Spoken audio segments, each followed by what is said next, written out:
Russian President Vladimir Putin has signed a new military doctrine, naming NATO expansion among key external risks, the Kremlin said on December 26, days after Ukraine made fresh steps to join the Atlantic Military Alliance. Moscow's previous military doctrine, signed by Putin in 2010, also identified NATO expansion as a top risk to Russia, but the stakes have risen sharply over the past year. Russia said this week NATO was turning Ukraine into a front line of confrontation and threatened to sever remaining ties if Ukraine's hopes of joining NATO were realized. The Kiev parliament's renunciation of Ukraine's neutral status on Tuesday in pursuit of NATO membership has outraged Moscow and deepened the worst confrontation between Russia and the West since the end of the Cold War after Russia's annexation of Ukraine's Crimea Peninsula this year.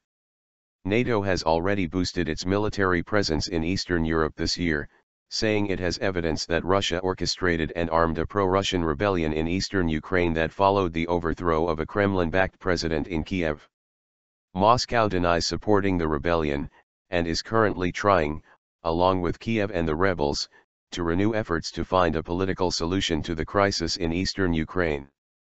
It is likely to take years for Ukraine to meet the technical criteria for accession to NATO and, even then, there is no certainty that the alliance is ready to take such a decision. A NATO official said on Friday the alliance respected the move by Ukraine's parliament, and so should Russia. Should Ukraine decide to apply for NATO membership, NATO will assess its readiness to join the alliance in the same way as with any candidate. This is an issue between NATO and the individual countries aspiring to membership.